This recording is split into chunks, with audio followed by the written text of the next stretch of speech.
দল মত জাতি বর্ণ ধর্ম নির্বিশেষে কোরআনে কারীম শোনার জন্য যারা এসেছি খুশি হয়ে বলছে আলহামদুলিল্লাহ।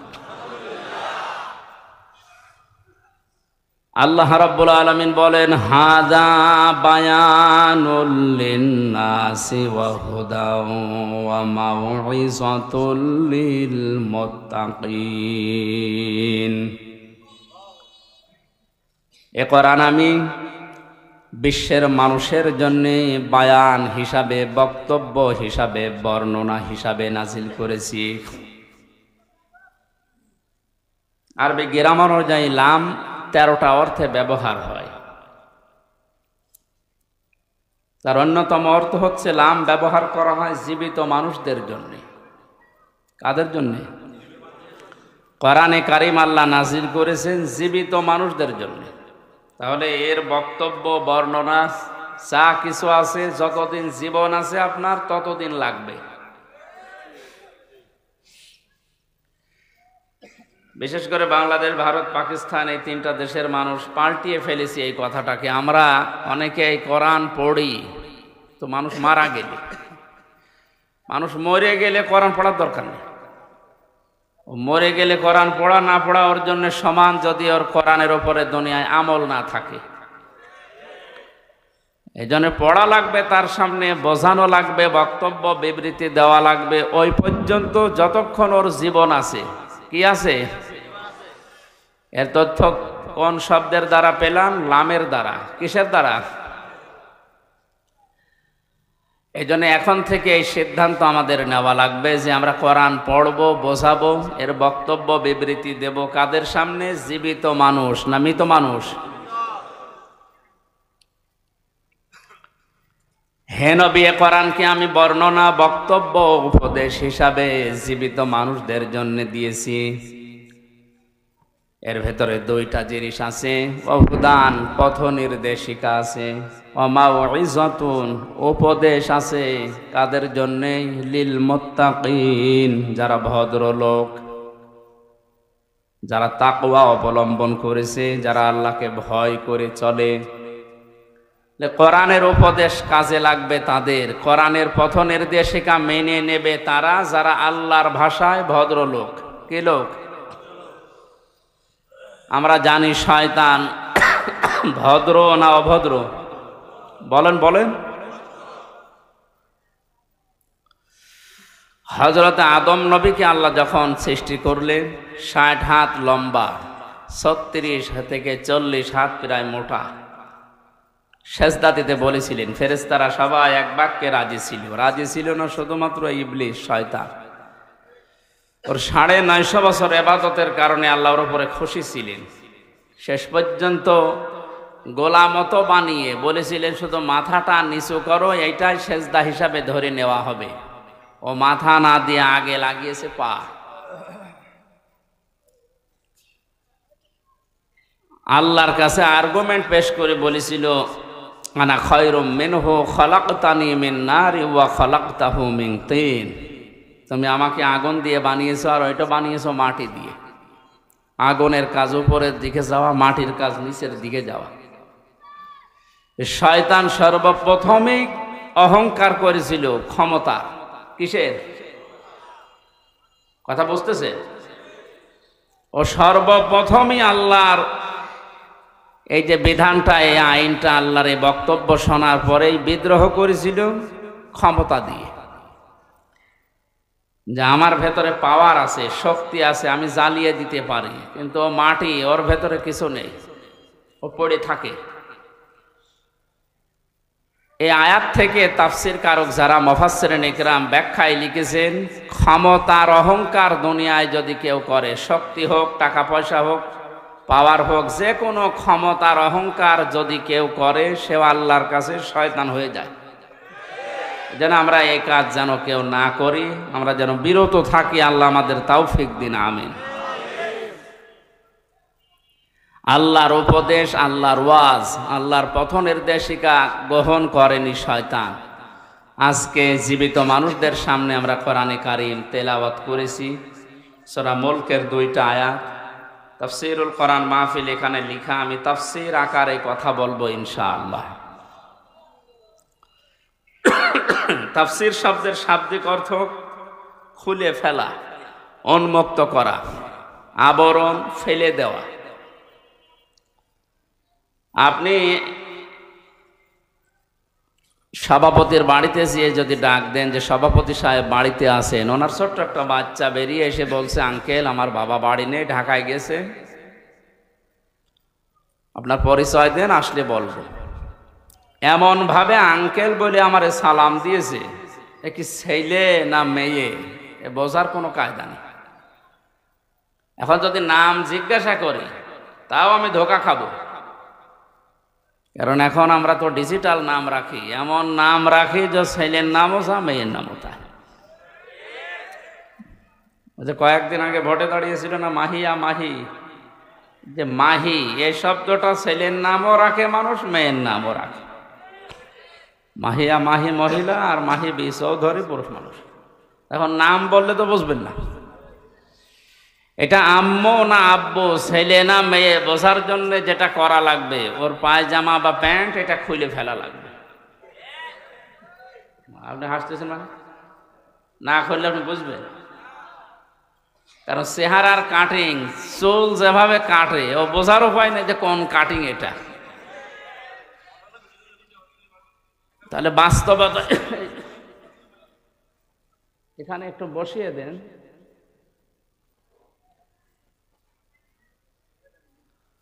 তাহলে এর যে আবরণ দেওয়া আছে পায়জামা প্যান্ট লুঙ্গি যাই বলেন, এটা যদি খুলে ফেলেন এবার আপনি টের পাবেন যে এটা ছেলে না মেয়ে, আম্মু না আব্বু। কথা বলেন ঠিক কিনা? কোরআনে কারীম জীবিত মানুষদের সামনে ব্যাখ্যা বিশ্লেষণ তাফসীর যদি করা হয়, তাফসীর মানে খুলে ফেলা। আমাদের ভেতরে শিরিক, বেদাত, কুফরি, জুলুমের রোগ দিয়ে, জুলুমের আবরণ দিয়ে যারা নিজেদের পরিবার, সমাজ, রাষ্ট্রকে ঢেকে রাখে, কোরআনের তাফসীর করলে আবরণগুলো খুলে যায়। দেশের মানুষ দেখতে পায় এটা হচ্ছে শিরিককারী, এটা জুলুমকারী, এটা কুফরি, এটা বেদাতকারী। এই জন্যে ইসালে সওয়াব সহ বিভিন্ন অনুষ্ঠান যেগুলো হয় 63 দিন ব্যাপী, কোনো সমস্যা নেই। খালি ঝামেলা হয় তাফসীরুল কোরআন মাহফিল লিখলে, কারণ জানে যে তাফসীর মাহফিল করলে আমি যে শিরিকের, যে জুলুমের, যে কুফরের আবরণ দিয়ে ঢেকে অন্তত চলাফেরা করছে এ খুলে যাবে। মানুষ তখন বুঝবে এই তো 2 নম্বর, এই জন্য ঝামেলা। আপনারা এটা না লিখে ওয়াজ মাহফিল লিখে দিতেন। আল্লাহ কোরআনে যে ওয়াজগুলো দিয়েছেন আমরা ওয়াজ করতাম, তাফসীরুল কোরআন মাহফিল লিখেছেন, সুতরাং আমাকে এই পোস্টার অনুযায়ী অন্তত তাফসীর করা লাগছে। আল্লাহ যেন আমাকে তৌফিক দেন, হেদায়েতমূলক কিছু কথা বলার, আপনাদেরকে শোনার তৌফিক দেন। জোরে বলেন আমিন। আমরা নবীর একটা হাদিস পড়েছিলাম, বিশ্ব নবী বলেন, কেউ যদি তার নিজের ঈমানকে পরিপূর্ণ করে নিতে চায়, কিয়ামতে সবচাইতে বেশি কাজে লাগবে যেটা, তার নাম ঈমান। তার নাম কি? আমাদের ঈমানকে যদি আমরা কমপ্লিট করে পুরাপুরি করে আল্লাহর কাছে যেতে চাই, 4টা কাজ দুনিয়ায় করা লাগবে। কয়টা কাজ? আপনি মেলান তো, আপনি ঈমান পরিপূর্ণ করার জন্য এই 4টা কাজ করছেন কিনা? আন আবি উমামা রাদিয়াল্লাহু তাআলা আনহু قال قال النبي صلى الله عليه وسلم من أحب لله وأبغض لله ومنع لله وأطاع لله فقد استكمل الإيمان। 2টা হাদিসে আছে, বুখারী শরীফ, ইবনে মাজাহ শরীফ। আমি কথা ঘন্টাখানিক বলবো, কিন্তু শিক্ষামূলক কথা যেহেতু একটু চিন্তা ভাবনা নিয়ে শুনবেন, আর যেটা শুনবেন ওই মুহূর্ত থেকে যেন বাস্তব জীবনে প্র্যাকটিক্যাল লাইফে আমল করতে পারি, এই নিয়ত করে শুনবেন। এইটাই যদি রাজি থাকেন তাহলে হাত তোলেন, লিল্লাহে তাকবীর। অনেকে হাত তোলেনি, ঠিক আছে, অসুবিধা নেই, না মানলে আমি আর কি করব। বলিল হাক্কু মির রাব্বিকুম ফামান শাআ ফালিয়াকুম ওয়া মান শাআ ফালিয়াকফুর। হে নবী, আপনি হক কথাগুলো বলেন, যার ইচ্ছা হয় সে মানুষ, যার ইচ্ছা হয় সে কুফরি করুক। ইন্না আতাদনা লিয-যালিমিনা নারা, জালেমদের জন্য আমি আগুন তৈরি করে রেখেছি। সুতরাং আমার দায়িত্ব হচ্ছে সঠিক কথাগুলো সঠিকভাবে তুলে ধরা। আর আপনার দায়িত্ব হচ্ছে ওই কথাগুলো নিয়ে বাড়ি যেয়ে চিন্তা ভাবনা করা। লাস্তা আলাইহিম বিমুসাইতির, হে নবী আপনাকে আমি দারোগা পুলিশ করে দুনিয়ায় পাঠাইনি যে মানুষ পিটিয়ে হেদায়েত করা লাগবে, অত দরকার নেই। আমার যতটুকু দায়িত্ব আছে আমি পৌঁছিয়ে দেব। সেই কুষ্টিয়া থেকে এসেছি কোরআনের দাওয়াত নিয়ে হেদায়েতমূলক কথা বলতে। আল্লাহ কপালে যদি হেদায়েত দিয়ে থাকেন আপনি ধন্য। আর যদি আপনার মন মানসিকতা কোরআন থেকে হেদায়েত নেওয়ার মতো না থাকে, আল্লাহ জোর করে আপনাকে আল্লাহর ওলি বানাবে, আল্লাহর অত দায় পড়ে না। বিশরে হাফি আবুল বাশারের কথা আমি পড়েছি ইতিহাসে। লোকটা মদখোর ছিল, জেনা ব্যভিচার করে বেড়াত, বন্ধুদের সাথে যাচ্ছিল। হঠাৎ বিসমিল্লাহির রহমানির রহিম লেখা একটা কাগজ পেয়েছে। কাগজটা হাতে নিয়েই বারবার চোমা খায়, শুধু আরবি লেখা। এই কারণে বন্ধুদেরকে ডাক দিয়ে বললেন, যাও তোমরা মদের আড্ডাখানায় যাও, ফার্স্ট কোয়ার্টারে যাও, আজকে আমি আর যাব না। দৌড় দিয়ে বাড়িতে গিয়ে মাকে ডাক দিয়ে বলে, মা দেখেন তো এই কাগজের ভেতরে কার নাম লেখা, আমি তো পড়তে পারি না, মনে হচ্ছে আরবিতে লেখা। মা কোরআনে কারিম পড়তে পারত, কাগজ হাতে নিয়ে দেখে লেখা বিসমিল্লাহির রহমানির রহিম। 19টা অক্ষর আছে আয়াতের ভেতরে। কোন মানুষ যদি সওয়াবের নিয়তে একবার বিসমিল্লাহ পড়ে 190টা নাকি আল্লাহ সঙ্গে সঙ্গে লিখে দেন। আমাদের সম্পর্ক বিসমিল্লাহর সাথে। কিসের সাথে? বিসমিল্লাহর বাইরে যদি কারো সম্পর্ক থাকে, আপনি তার সাথে সম্পর্ক রাখলে মরবেন। বাশারের মা চোখের পানি ফেলে দিয়ে ডাক দিয়ে বলে, রব্বুল আলামিন তুমি কি আমার বাশারকে কবুল করেছো নাকি? বলে, কোথায় পেলে কাগজ? পথের মাঝে চলতে গিয়ে পেয়েছি। কি লেখা আছে? বাশারের মা বলে, বাবা এর ভেতরে তোমার ওই প্রভুর নাম লেখা আছে যিনি তোমাকে বানিয়েছেন। আল্লাহর 3টা নাম লেখা। বাশার ডাক দিয়ে বলে, মা আমার আল্লাহর নাম, আমার সৃষ্টিকর্তার নাম এখানে লেখা, কোথায় রাখলে সম্মান বাড়বে বলেন তো? মদ খেতে যাওয়া, জেনা করতে যাওয়া যে টাকাগুলো আজকে আমি আর খরচ করিনি, এই টাকা আজকে আমি আর মদ খেতে যাবও না। বাজারে গিয়ে মকমলের কাপড় কিনেছে, আল্লাহর এই 3টি নাম করে সুন্দর করে বেঁধেছে, মাথার উপরে রেখে সারাদিন তাকে রেখে সারা রাত পাহারা দিচ্ছে, আল্লাহর নাম কেউ যেন ক্ষতি করতে না পারে।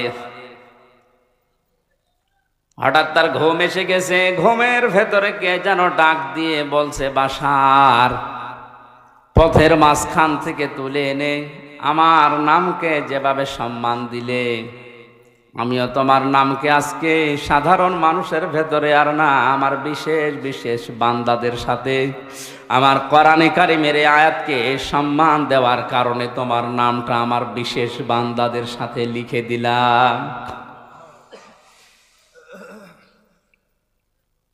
শুধুমাত্র বিসমিল্লাহ শরীফকে সম্মান দেওয়ার কারণে মহান আল্লাহ তার এই মনের দিকে তাকিয়ে কোরআনে কারিমের মাধ্যমে তার হেদায়েত দিয়ে এমন জায়গায় পৌঁছিয়েছিলেন, বাশার বিশরে হাফি তিনি মস্ত বড় আল্লাহর ওলি পর্যন্ত হয়েছিলেন। আজ এই ময়দানে যারা কোরআনে কারিম আমরা শুনতে এসেছি, আপনার যদি মন তৈরি না হয় যে আমি ভালো হব, কোরআন থেকে হেদায়েত নেব, আর আল্লাহ জোর করে আপনাকে হেদায়েত দেবে, আমার আল্লাহর অত দায় পড়ে নাই। এখানে গুরুত্বপূর্ণ আর একটা কথা কয়েক মিনিটে বলি, মানিত্তাবাল হুদা বিগাইরিল কোরআন আদাল্লাহুল্লাহ। এই ভালো করে শোনে, আল্লাহর নবী বলেন, এটা মুসলিম শরীফের হাদিস, কোন মানুষ যদি কোরআন বাদ দিয়ে পৃথিবীর কোন জায়গায় হেদায়েত পাওয়ার জন্যে, ভালো হওয়ার জন্যে যায়, আল্লাহ নিজে দায়িত্ব নিয়ে তাকে গোমরা বানিয়ে দেয়। আলেম নেই এখানে? আল্লাহ নবী দল্লা শব্দ দিতে পারতেন, আদল্লা দিয়েছেন। দল্লা শব্দের শাব্দিক অর্থ হচ্ছে নিজেই নিজেকে পথ ভ্রান্ত করা, নিজেই পথ হারিয়ে ফেলা। আর আদল্লা শব্দের বাবে ফাল থেকে আসার কারণে বাংলা অর্থ দাঁড়াবে আপনি নিজে হয়তো ভালো হওয়ার নিয়তে গিয়েছিলেন, কিন্তু কোরআনে কারিম, কোরআনের কর্মসূচি, কোরআনের নিয়ম নীতি সেখানে ছিল না। এই জন্যে আল্লাহ নিজে দায়িত্ব নিয়ে আপনাকে আল্লাহ নিজে আরো খারাপ বানিয়ে দেবে। এই হাদিস থেকে বাস্তব যেটা আমার এই চোখে ধরা পড়ছে, কোরআনে কারিম যেই দলে নেই, কোরআনে কারিম যেই দরবারে নেই, কোরআনে কারিম যেই পীরের কাছে নেই, ওখানে যদি কেউ ভালো হওয়ার নিয়তেও যায়, আল্লাহ নিজে তাকে খারাপ বানাবে। এই জন্য আদল্লা শব্দ দিয়েছেন। হেদায়েত দেওয়ার একচ্ছত্র মালিকানা নবীজির। কার? বলেন বলেন। তিনি যদি বলেন যে আমি তোকে নিজে গোমরা করে দেব, পথ ভ্রান্ত করে দেব, পথ ভ্রষ্ট করে দেব, কক্সবাজারবাসী বলেন কে আপনাকে হেদায়েত দিয়ে জান্নাতের পথ দেখাবে? অবশ্যই আল্লাহ। আপনি কোন জগতে আছেন ভালো করে শুনতে বলছি। শাব্দিক অর্থ এটা বাবে ইফাল থেকে আসার কারণে আদাল্লাহুল্লাহ, আল্লাহ নিজে দায়িত্ব নিয়ে, তিনি ফাইল, এখানে তিনি কর্তা, নিজে দায়িত্ব নিয়ে আপনাকে গোমরা বানাবে, খারাপ বানাবে। আর আগে যদি বিড়ি না খেতেন, যেখানে কোরআন নেই ওখানে গেলে আপনি বিড়ি খাবেন। তার বাস্তব প্রমাণ আমার কুষ্টিয়ার লালনের মাজার।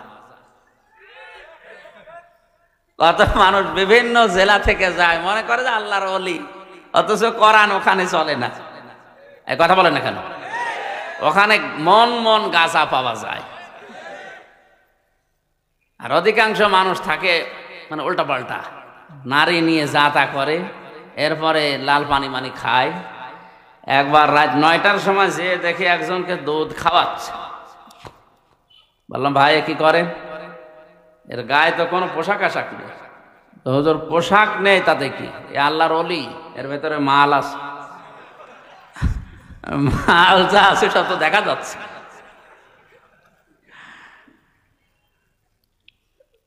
এর ভেতরে যদি কোনো মাল থাকে, এ মাল তো সবার আছে, এ মাল সবার নেই, তো ও মাল দেখার দরকার নেই। নতুন কোনো মাল যদি থাকে ওইটা দেখা। দেখেন এখানে কোরআনের নিয়ম নীতি থাকলে একটা মানুষ, যেখানে হাঁটুর উপরে কাপড় তোলা একজন পুরুষের জন্য নিষিদ্ধ, হারাম, আর উলঙ্গ হয়ে প্রায় বসে আছে, আর ওরে দুধ খাওয়ায় আর মনে করে আল্লাহর ওলি, এখানে কোরআন আছে? বলেন বলেন। অথচ মানুষ যারা যায় ভালো হওয়ার নিয়তে অনেকে যায়, যে আল্লাহর ওলির দরবারে যাচ্ছে, যাওয়ার পরে দেখা যায় আরো খারাপ হয়। আগে যদি বিড়ি না খেত এখন বিড়ি খায়, আগে গাঁজা খেত না এখন গাঁজা খায়।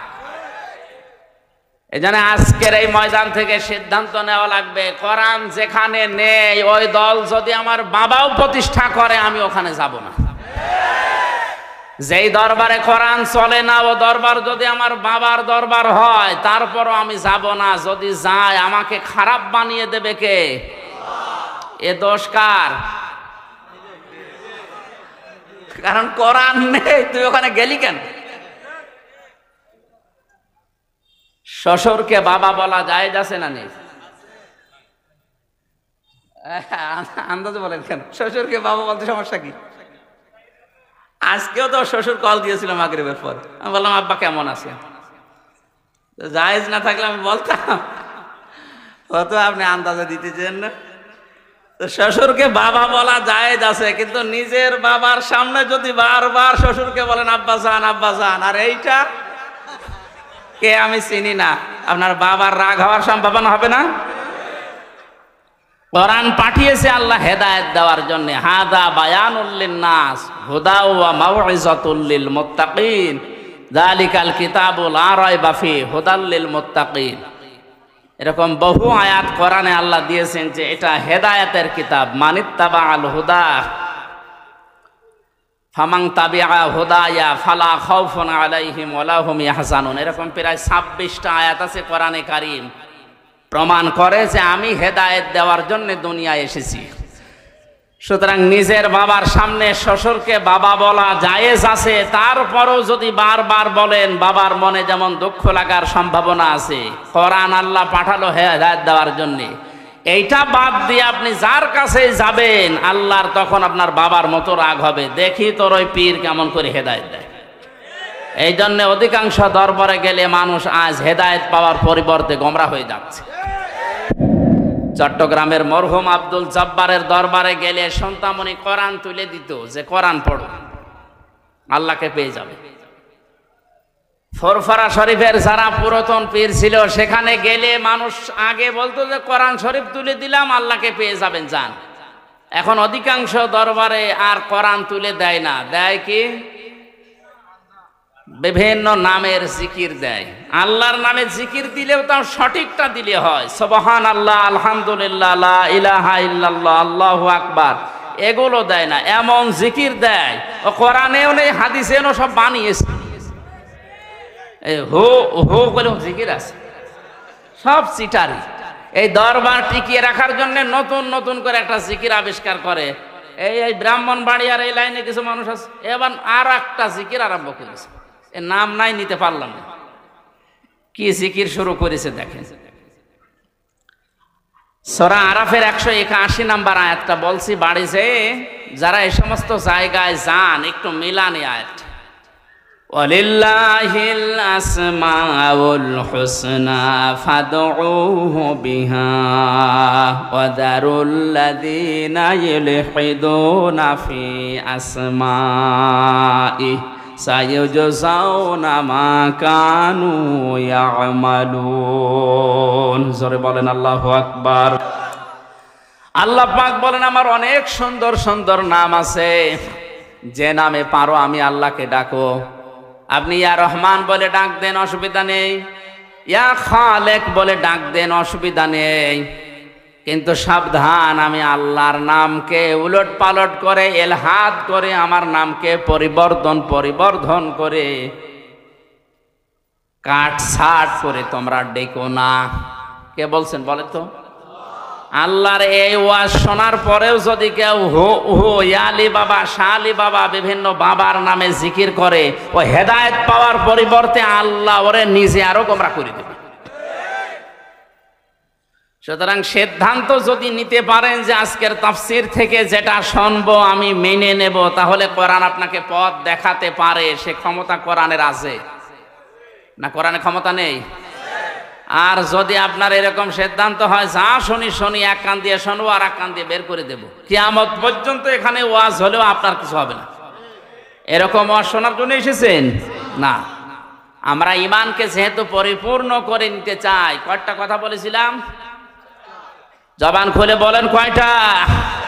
খুব ভালো করে মিলান। আপনার ঈমান আসলে পরিপূর্ণ হচ্ছে না, আরো ঈমান ধ্বংস হয়ে যাচ্ছে। আল্লাহর নবী বলেন মান আহাব্বা লিল্লাহ, কেউ যদি তার ঈমানকে পরিপূর্ণ করে নিতে চায়, সে যাকে ভালোবাসবে সেটা যেন আল্লাহর জন্য বাসে, দুনিয়ার কোনো স্বার্থ পাওয়ার জন্য না, দুনিয়ায় কোনো নামের জন্য না, ভাইরাল হওয়ার জন্য না। সে শুধু ভালোবাসবে কাউকে। কার জন্যে? আমাদের আজ এইটা কিন্তু দিন দিন কমে যাচ্ছে। আমরা আল্লাহর জন্য কাউকে ভালোবাসতে পারছি না। ওয়াবাগাদা লিল্লাহ, কাউকে যদি কেউ ঘৃণা করে, কাউকে যদি কেউ ছেড়ে দিতে চায়, সে যেন অবশ্যই আল্লাহর জন্য ছেড়ে দেয়। আপনি যদি কোনো মানুষকে ছেড়ে দিতে চান, বন্ধুত্ব ছিল 20 বছরের, এখন আর রাখতে পারছেন না, দেখবেন এই লোকটা আল্লাহ রাসূলের বিরুদ্ধে গেছে, এই জন্য আমি আর ওর সাথে নেই। আজ 50 বছরে দলে আছি, কিন্তু এখন দেখি এটা কোরআন হাদিসের বাইরে। যদি ঈমান পরিপূর্ণ করে নিতে চান, এই মুহূর্তে আপনাকে তালাক দেওয়া লাগবে। ওয়া তাআ লিল্লাহ, কাউকে কিছু যদি দেন, দান করেন, হাদিয়াও দেন, এটা শুধু আল্লাহর জন্য দেওয়া লাগবে।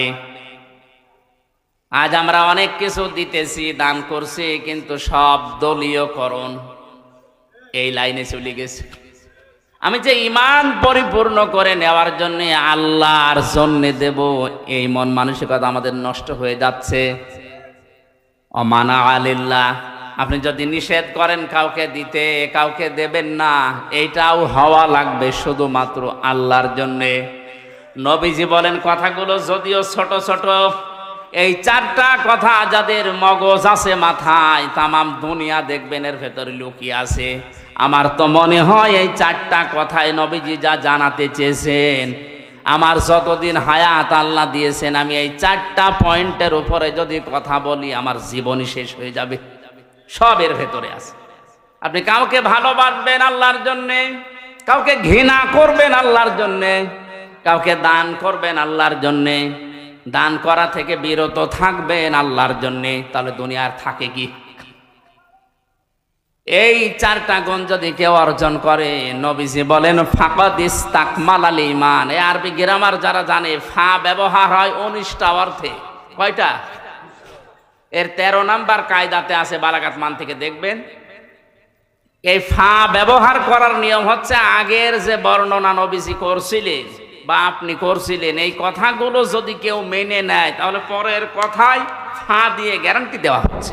এরপরে আবার কদ আছে, কদ মানে নিশ্চয়, অবশ্যই। নবীজি বলেন ফাকাদ ইস্তাকমালাল ঈমান। এই চারটি গুণ যদি কেউ দুনিয়ায় অর্জন করে, ও যেন ওর ঈমানকে পরিপূর্ণ করে নিল। জোরে বলেন আল্লাহু আকবার। আমি সহ যারা শুনলাম, এখন থেকে এই হাদিসটার উপরে যেন আমল করতে পারি, নবীজি আল্লাহ তাওফিক দিন। জোরে বলেন আমিন। সূরা মুলক থেকে 2টা আয়াত পড়েছি, জবান খুলে তাফসীর শোনার নিয়তে। শয়তান যদি আশপাশে থাকে যেন চলে যায়। বলেন আউযু বিল্লাহি মিনাশ শাইতানির রাজিম। বিসমিল্লাহির রহমানির রহিম।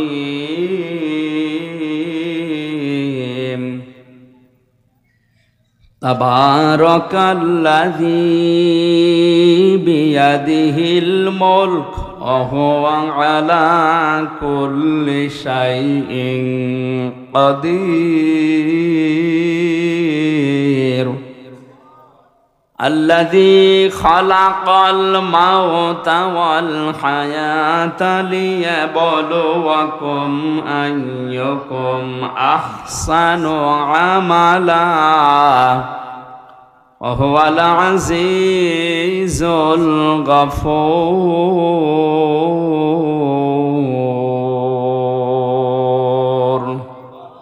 সাদাকাল্লাহুল আযীম। সূরা মুলক কোন সূরা? বলেন বলেন। মুলক শব্দের শাব্দিক অর্থ বলার দরকার নেই, এ ঝামেলা। আমরা সূরার অর্থের দিকে যাচ্ছি। তাবারাকা বরকতময়, আল্লাযী ওই সত্তা, বিয়াদিহিল মুলক যার হাতে ক্ষমতা। এই আয়াত পড়লে এই সূরাটার ভেতরে 30টা আয়াত আছে। কয়টা? এশার নামাজের পরে ঘুমানোর আগে কোনো মানুষ যদি প্রতিনিয়ত এই সূরাটা পড়ে, আর এর ভেতরে 30টা পয়েন্ট আছে। এই 30টা পয়েন্ট যদিও দুনিয়ার প্র্যাকটিক্যাল লাইফে সত্যি আমল করতে পারে, মরণের পরে এই সূরা কবরে তাকে শাস্তি থেকে বাঁচিয়ে দেবে। এমনকি কিয়ামতের ময়দানে সূরা মুলক আল্লাহর সামনে দাঁড়িয়ে ঝগড়া পর্যন্ত করবে রব্বুল আলামিন। তোমার এই বান্দা তার প্র্যাকটিক্যাল লাইফে আমাকে আমল করেছিল, আমাকে কাজে পরিণত করেছিল, সুতরাং আমি তোমাকে বলছি তোমার এই বান্দাকে তুমি মাফ করে দাও, নয়তো তোমার কোরআন থেকে আমারে কেটে বাদ দিয়ে দাও। আমার মতো সলিমত দিয়ে আপনার মতো মানুষের জন্য কোরআন থেকে আল্লাহ আয়াত কেটে বাদ দেবে? বলেন বলেন। শেষ পর্যন্ত আল্লাহ আমাকে আপনাকে যারা এই আয়াতটা এখন থেকে আমল করবেন, শেষ পর্যন্ত নবীজি বলেন আল্লাহ তাদেরকে মাফ করেই দেবে।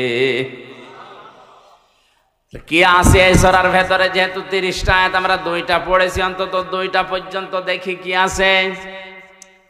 বরকতশালী, করুণাময় ওই আল্লাহ যার হাতে রাজত্ব ক্ষমতা, এটা যদি কেউ বিশ্বাস করে সে জীবনেও একথা আর বলতে পারবে না ক্ষমতার উৎস জনগণ। তাকে কথা বলা লাগবে, মুখেও বলা লাগবে, বিশ্বাসও করা লাগবে ক্ষমতার একচ্ছত্র মালিকানা আল্লাহর। তাবারাকা শব্দ দিয়ে আল্লাহ আয়াত শুরু করলেন কেন? যতগুলো তাফসীর আমি দেখেছি মুফাসসিরিন ইকরাম জানিয়েছেন, যত রকমের দোষ দুনিয়ার মানুষ আল্লাহকে দিতে পারে, সব দোষ থেকে, সব আয়েব থেকে আমার আল্লাহ নিজেকে আগেই মুক্ত ঘোষণা করছেন। পৃথিবীর অনেকে আল্লাহর নামে দোষ দিয়েছে, আল্লাহর সন্তান আছে, এই জন্য আল্লাহ তাদেরকে কাফের ঘোষণা দিয়েছে, তারা খ্রিস্টান। অনেকে আল্লাহর স্ত্রী আছে, আল্লাহর পুত্র আছে, এ কথা বলার কারণে আল্লাহ তাদেরকেও কাফের বলে ঘোষণা দিয়েছে, তারা ইহুদি। আজ মুসলমান নামধারী অনেকের ভেতরেই এই ধারণা বদ্ধমূল হয়ে আছে। ইহুদি খ্রিস্টানরা সরাসরি আল্লাহকে সন্তান স্ত্রী আছে এই দোষ দেয়। আমরা নামধারী মুসলমানেরা হয়তো আল্লাহর সন্তান আছে, স্ত্রী আছে, এ কথা বলি না, কিন্তু বলি আল্লাহর সাথে আমার বাবাও আছে।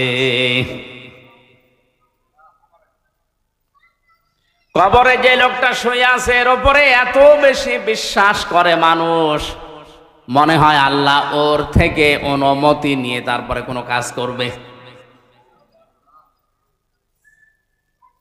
যে সমস্ত বিষয়ে মানুষ আল্লাহর সাথে শিরিক করতে পারে, তাকে দোষ দিতে পারে, সব রকমের অক্ষমতা, দুর্বলতা, সব রকমের দোষ থেকে, আয়েব থেকে আমার আল্লাহ নিজেকে মুক্ত ঘোষণা দেওয়ার পরেই এমন একটা শব্দ দিয়েছেন, বিয়াদিহিল মুলক, আমি আল্লাহর কুদরতি হাতে দুনিয়ার সব ক্ষমতা।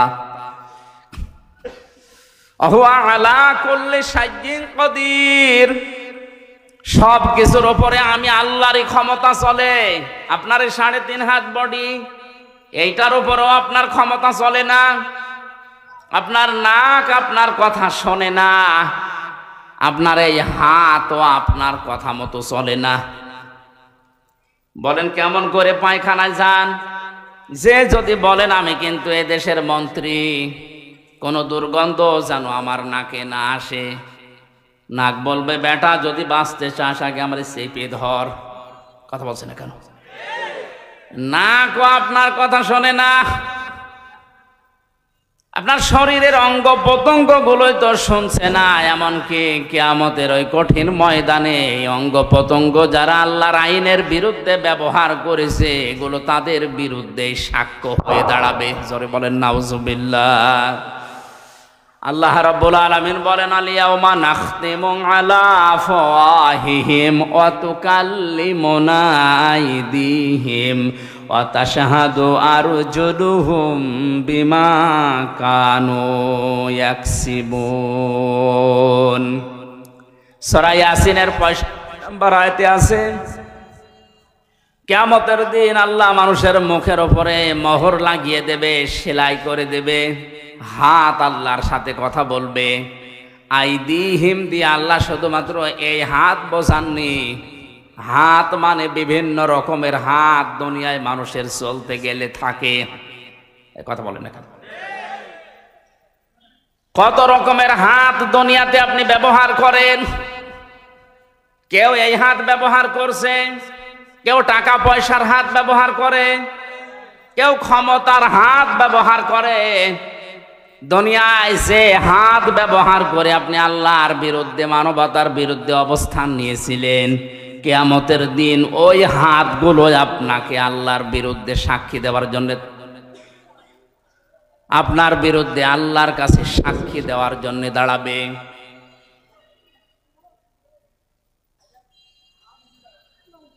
কক্সবাজারবাসী, এই জন্য আমাদের এখান থেকে থেমে যাওয়া লাগবে। আমার হাত দিয়ে, সে সম্পদের হাত, ক্ষমতার হাত, এই হাত কোনো হাত দিয়ে যেন আল্লাহ রসুল এবং মানবতার বিরুদ্ধে কোনো কাজ না হয়।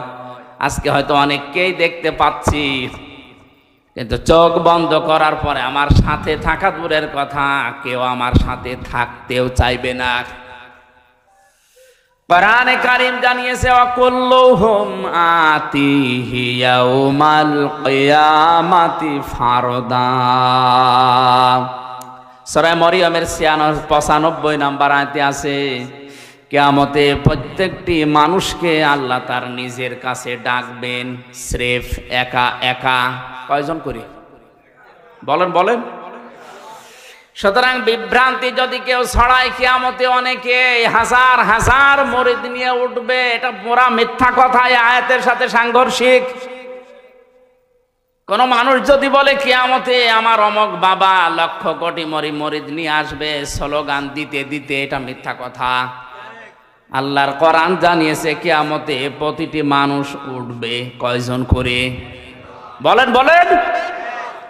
ফাইদা নুফিখা ফিস-সূরি ফালা আনসাবা বাইনাহুম ইয়াউমাইযি ওয়ালা ইয়াতাসাআলুন।